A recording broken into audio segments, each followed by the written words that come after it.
The day I got a job offer, Cindy, my cousin's wife, announced she was pregnant.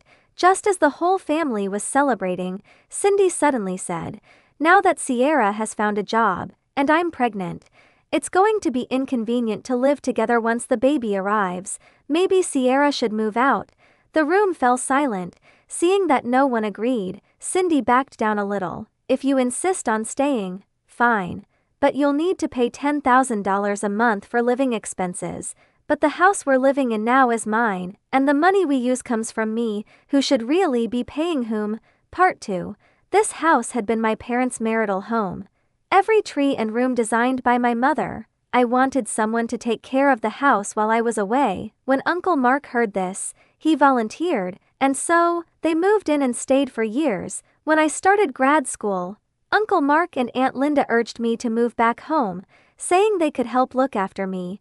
After today's confrontation with Cindy, I finally understood why she had been distant with me all along. After Jason and Cindy left, I asked Uncle Mark, "Does Cindy not know about the house?" Aunt Linda smiled nervously.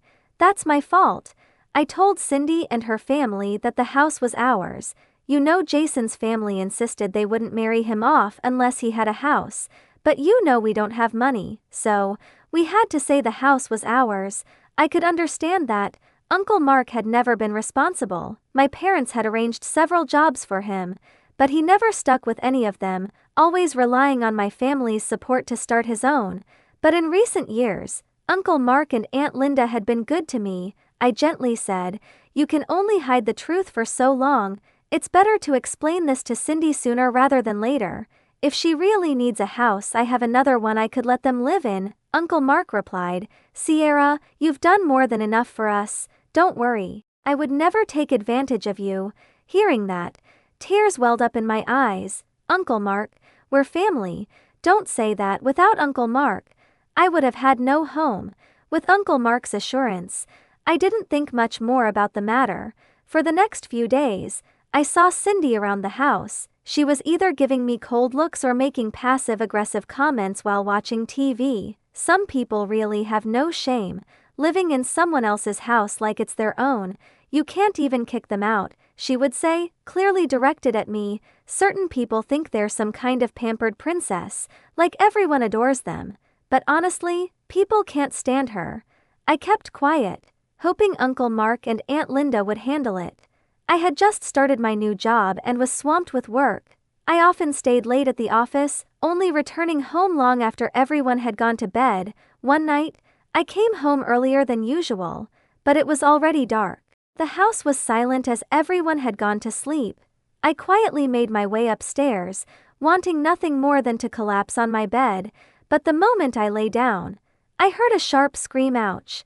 I jumped up, and the room lights came on. There, lying in my bed, was Cindy, dressed in her nightgown, staring at me in shock. Uncle Mark and Aunt Linda rushed in. "What happened?" Uncle Mark asked. I tried to stay calm. "Cindy, why are you in my bed?" Cindy's face turned cold. "This is my house. I can sleep wherever I want."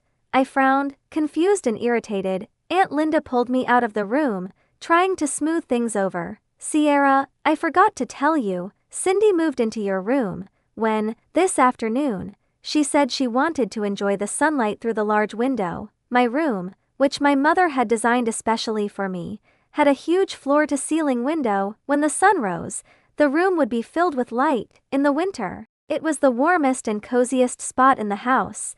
I was upset. They had moved her into my room without even asking me. Aunt Linda noticed my displeasure and softened her tone even further. "Sierra, I'm sorry. We didn't ask for your permission, but Cindy's pregnant, and her morning sickness is really bad. She said the sunlight makes her feel better."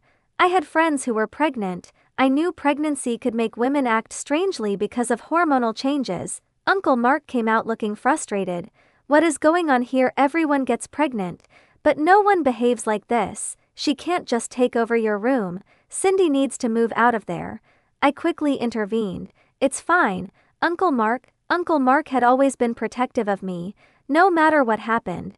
I didn't want to cause tension between him and Aunt Linda, so I said, "Really, it's okay. I'll just sleep in another room. Cindy's pregnant, and she needs the space more." Uncle Mark hesitated, looking conflicted. But this is unfair to you, I smiled.